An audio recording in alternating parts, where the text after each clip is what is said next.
అందరికీ నమస్కారం. ఇవాళ మనతో ప్రముఖ ఆస్ట్రాలజర్ జ్యోతిష్య పండితులు మాడుగుల శివప్రసాద్ గారు మనతో ఉన్నారు.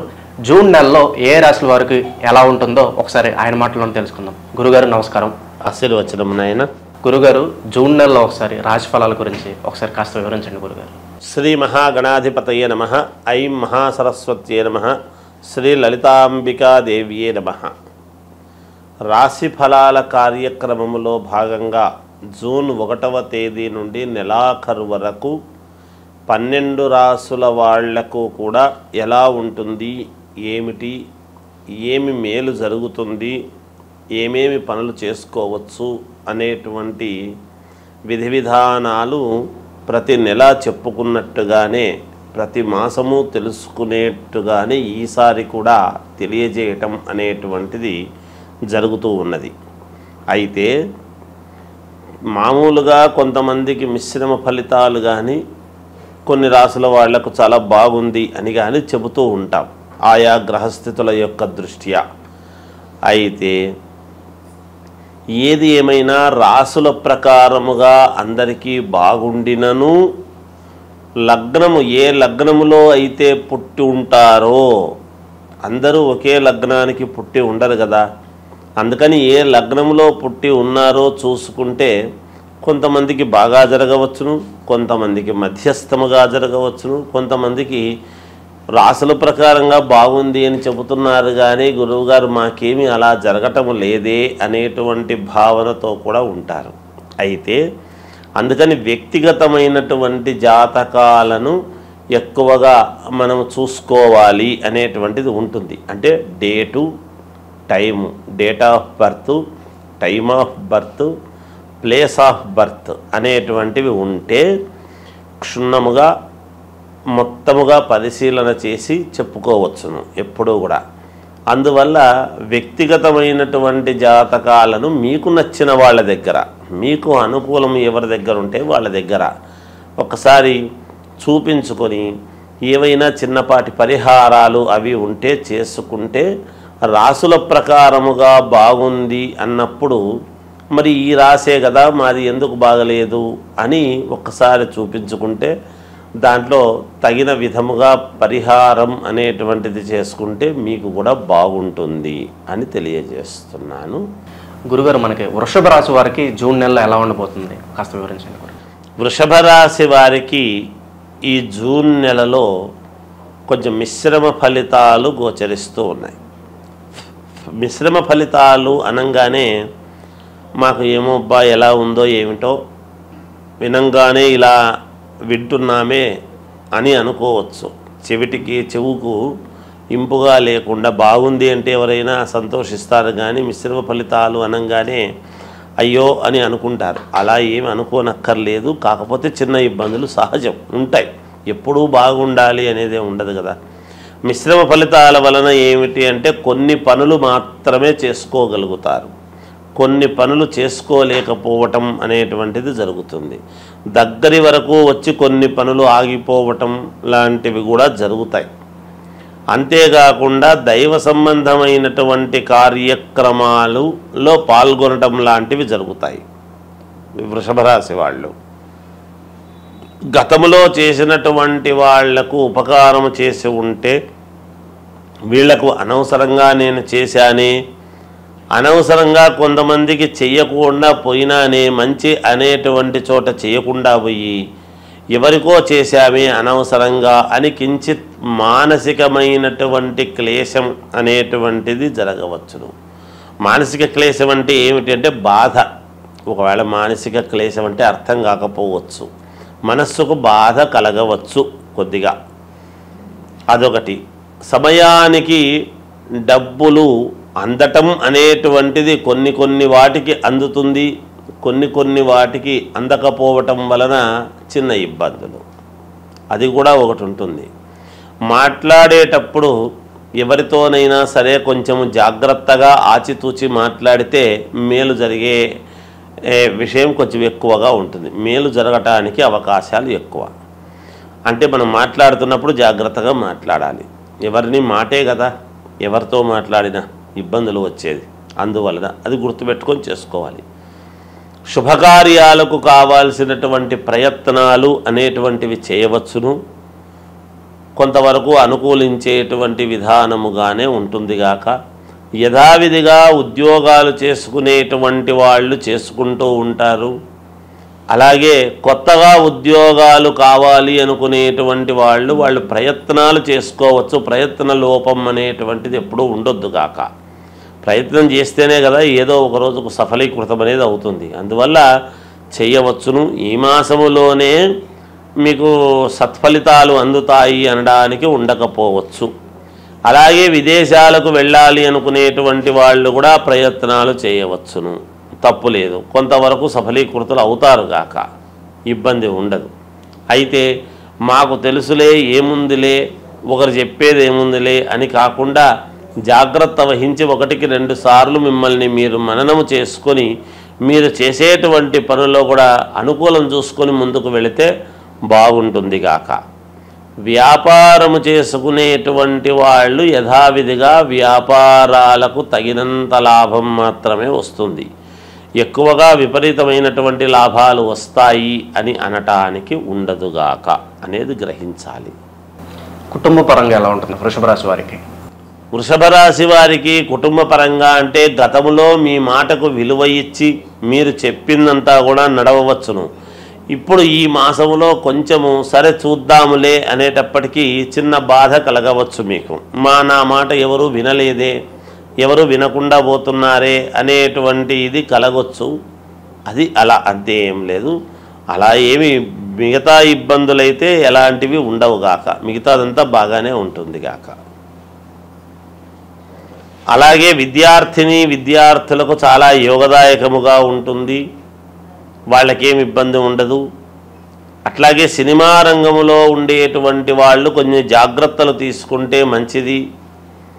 అలా రాజకీయాలలో ఉండేటువంటి వాళ్లకు మాత్రం చాలా అనుకూలముగా ఉంటుంది ఈ రాశి వారికి అనేటువంటిది తెలియజేస్తూ, గురుగారు మనకి పంచగ్రహ కూటమి అంటే ఏంటి, మనకి ఏ రాశుల వారికి ఈ పంచగ్రహ కూటమి ప్రభావం అనేది పడుతుంది, అలాగే వీళ్ళకి కలిసి రావాలంటే ఏ పరిహారాలు చేసుకుంటే మంచిది, కాస్త వివరించండి గురుగారు. పంచగ్రహ కూటమి అనేటువంటిది 6వ తారీఖు మనకు 6వ నెల అంటే జూన్లో వస్తూ ఉన్నది. గురువారం నాడు వచ్చినది. అయితే ఈ పంచగ్రహ కూటమి అనేటువంటిది గతములో కూడా ఒకసారి 2013 ఆ సమయంలో వచ్చింది అనేటువంటిది ఉన్నది. ఈ షష్టగ్రహ కూటమి అనేటువంటిది, పంచగ్రహ కూటమి అనేటువంటివి ఈ కూటములో అనేటువంటి వచ్చినప్పుడు ఏమవుతుంది అంటే, బలమైనటువంటి గ్రహాలు ఎప్పుడైతే ఒక చోట ఒకే రాశిలో కలుస్తాయో ఆ ప్రభావము ఎవరెవరి మీద ఉంటుంది, మంచి ప్రభావం ఉంటుందా, చెడు ప్రభావము ఉంటుందా అనేటువంటిది ఉంటాయి. అటు ఉంటాయి, ఇటు ఉంటుంది గాక. కొన్ని రాశులకు కొన్ని గ్రహాలు వ్యయంలో పడ్డప్పుడు ఆ వ్యతిరేక ఫలితాలు అనేటువంటివి చూపిస్తాయి. అంటే ఇబ్బందులు కలిగినప్పుడు ఇబ్బందులు చూపిస్తాయి. సవ్యమైనటువంటి చోట మిత్రుడి స్థానంలోనూ అనుకూలమైనటువంటి స్థానంలో ఉన్నప్పుడు అనుకూలవంతమైనటువంటి చూపిస్తాయి.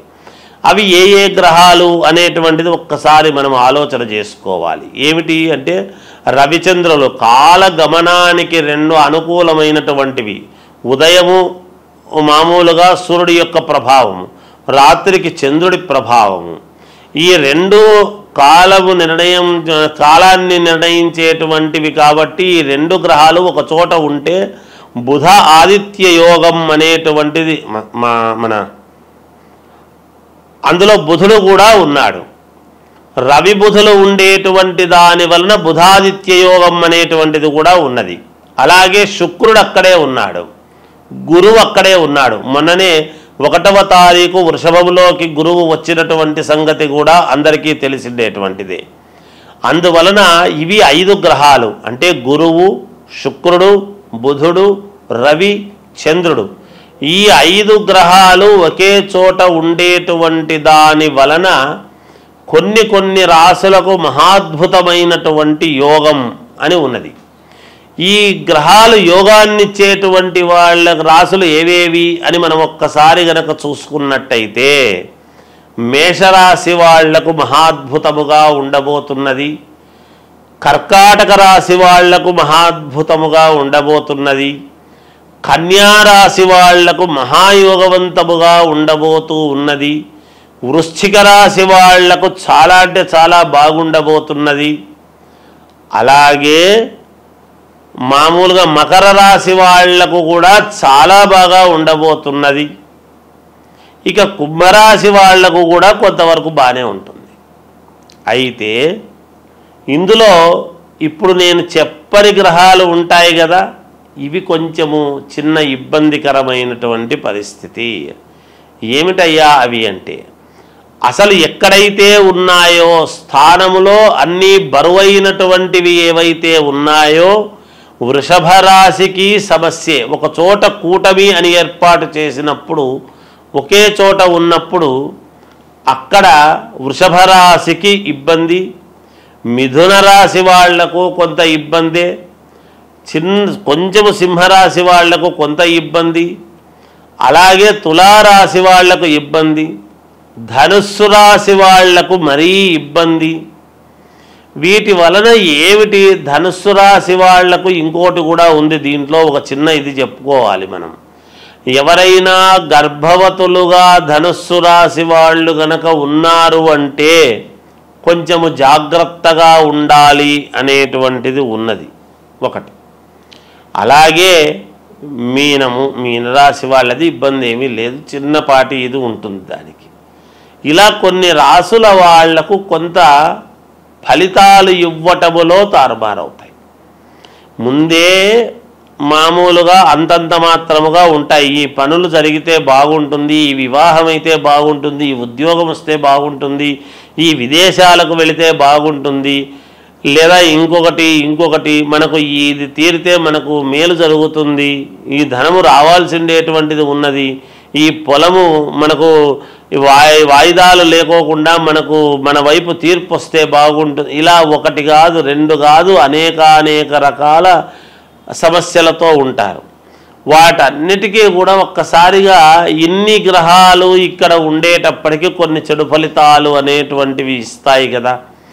మాలాంటి వాళ్ళము ఎప్పుడూ కూడా బాగుంటుంది, బాగుండాలనే కోరుకోవాలి, కానీ భయోత్పాతమైనటువంటివి ఎప్పుడూ చెప్పరాదని నా వ్యక్తిగత అభిప్రాయం.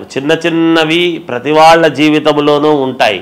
ఉన్నంత మాత్రాన అవి పర్వాలేదు, ఏం పర్లేదు, మీకు బాగుంటుందంటే మీకు మానసికమైనటువంటి సంతోషం ఉంటుంది, కానీ మీకు ఇది బాగాలేదు అది బాగలేదు అని చెబితే ఎలాగబ్బా, ఆర్థిక ఇబ్బందులు అనేక రకాల సమస్యలతో ఉంటారు ఈ రోజులలో.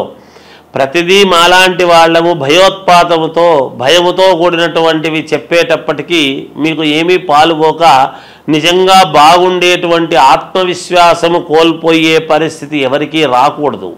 అందువలన చిన్నపాటి ఇబ్బందులు, సముద్రము అన్న తర్వాత అలలు, మానవ జీవితం అన్న తర్వాత ఒడిదుడుకులు ఉంటాయి, సహజం. అది దానికి ఎవరు భయపడక్కర్లేదు.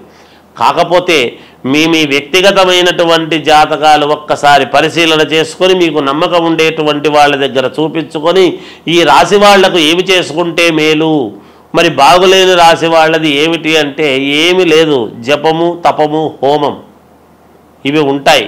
హవనం అనేటువంటిది ఎప్పుడైతే హోమం చేసుకుంటారో మీ పేర్లతో, అగ్నిహోత్రుడి యొక్క సంస్కారము వలన మీరు సంస్కరింపబడతారు, మీకు మేలు జరుగుతుంది. తప్పకుండా హోమాలు సరే, ఇంకా ఏవో కొన్ని ఉంటాయి, అవన్నీ చేసుకోవచ్చును. ఇంకా ఒకటి ఉన్నది, దీని వలన కొన్ని ఇబ్బందులు ఉంటాయి. పైగా వచ్చినటువంటిది ఎప్పుడు అంటే ఆదివారము, గురువారము 6వ తారీఖు అమావాస్య అనేటువంటిది కూడా ఇదైంది. దాని వలన ఈ గ్రహాల యొక్క దీని వలన అమావాస్య కూడా గురువారము రోజు, పైన గురువు, మనకు ఏ యోగం ఇవ్వాలన్నా గురుబలం బాగుంటే అన్ని జరుగుతాయి అనేటువంటిది ఉన్నది నానుడి. ఈ గురువు అనేటువంటి వాడు ఎవరు? దత్తాత్రేయ స్వామి, వ్యాస మహర్షిని మనము గురువు అని భావిస్తాం. అలా దత్తాత్రేయ స్వామిని మనము గురువు అని అనుకుంటున్నప్పుడు గురువారం రోజే వెళతాం. దత్తాత్రేయ స్వామి ఎవరు? త్రిమూర్తులు కలిస్తే దత్తాత్రేయుడు. దత్తాత్రేయుడి దగ్గర 4 వేదాలు, 4 వేదాలకు సంబంధించినటువంటి ఇది. అలాగే ఈరోజు ఎవరైనా యంత్ర పూజలు చేసుకునేటువంటి వాళ్ళము, మాలాంటి వాళ్ళం మేము చేసేటువంటిది ఏమిటి అంటే మామూలుగా తాంత్రిక విద్యలు అని ఉంటాయి. అవేమి చెడు కాదు. తాంత్రిక విద్యలు అంటే శీఘ్ర ఫలితాలు రావటానికి అని ఉంటుంది. ఎవరికైనా ఏదైనా కావాలి అన్నప్పుడు తాంత్రిక విద్యలతో శీఘ్ర ఫలితాలు రావటానికి కొన్ని ప్రయోగాలు ఉంటాయి. అవి కొంచెం విశేషమైనటువంటి ప్రయోగాలు ఉంటాయి. మనకు అనుకూలముగా జరగటానికి ఒక పని అనేటువంటిది చేసుకోవటానికి అది మనము ఏదైనా ఒక పని మన వశం కావాలి అని అనుకున్నప్పుడు, వశము కావాలి అంటే అందరూ తప్పు అర్థం చేసుకుంటుంటారు. ఏదో అనవసరమైనవన్నీ మన వశం కావాలి, చెయ్యాలి అని అనుకునేటువంటి ఇది ఉంటుంది. అలా ఉండకూడదు ఎప్పుడూ కూడా. ఎందుకంటే మనకు ఒక మంత్రము మన వశము కావాలి, ఒక ఉద్యోగము మనకు కావాలి అని ఇలా కొన్ని ఉంటాయి. శీఘ్రముగా తొందరగా మన కోరికలు ఫలించాలి అనేటువంటివి. అలా శీఘ్ర ఫలితాలు రావటానికి యంత్ర పూజలు అని ఉంటాయి. అవి మేము ఇటువంటి రోజులు మేము దాన్ని చాలా జాగ్రత్తగా వాడుకుంటాము గాక, పోగొట్టుకోకుండా. ఎందుకంటే మమ్మల్ని నమ్మి మాకు ఈ పని కావాలి అని ఎంతోమంది అడుగుతూ ఉంటారు కాబట్టి వాళ్ళ పనులు సక్రమముగా నెరవేరాలి అన్నప్పుడు ఇలాంటి సమయాలు చాలా యోగవంతమైనటువంటి సమయం. ఈ సమయాన్ని మేము పోగొట్టుకోకుండా జాగ్రత్తగా శీఘ్ర ఫలితాలు రావటానికి కొన్ని ప్రయోగాలు చేసుకోవటానికి ఈ సమయము, ఈ పంచగ్రహ కూటమి అనేటువంటిది చాలా ముఖ్యమైనటువంటిది.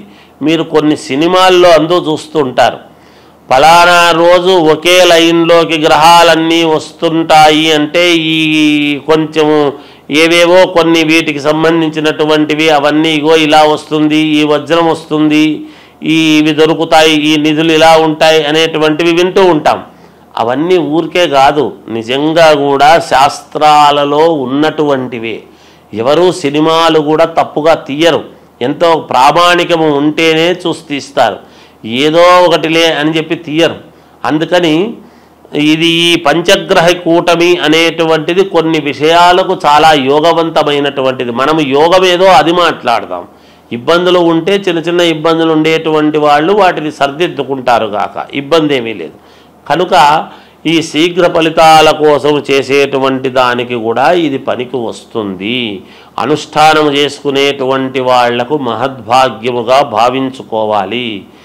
మాలాంటి వాళ్ళము మేము శీఘ్ర ఫలితాలు రావటానికి ఎన్నో ప్రయోగాలు వంటివి చేస్తూ ఉంటాము కాబట్టి ఇది మంచి సమయముగానే భావిస్తున్నాము. వ్యక్తిగతమైనటువంటి ఈ రాసులు ఇబ్బందులు ఉండేటువంటి వాళ్ళు మీకు తగినటువంటి వాళ్ళ దగ్గర ఒక్కసారి మీ జాతకము చూపించుకొని దానికి తగ్గట్టుగా జపము పరిహారము చేసుకొని హోమ కార్యక్రమాలు అవి చేసుకోండి. ఎవరైనా ఏదైనా ఉంటే అడగండి, తెలియజేస్తాము గాక. జయోస్తు. పంచగ్రహ కూటమి గురించి చాలా చక్కగా వివరించారు గురుగారు. అలాగే దీని ప్రభావం ఏ రాశుల వారి మీద ఉంటుందో కూడా తెలియజేసినందుకు మాకు ధన్యవాదాలు. జయోస్తు.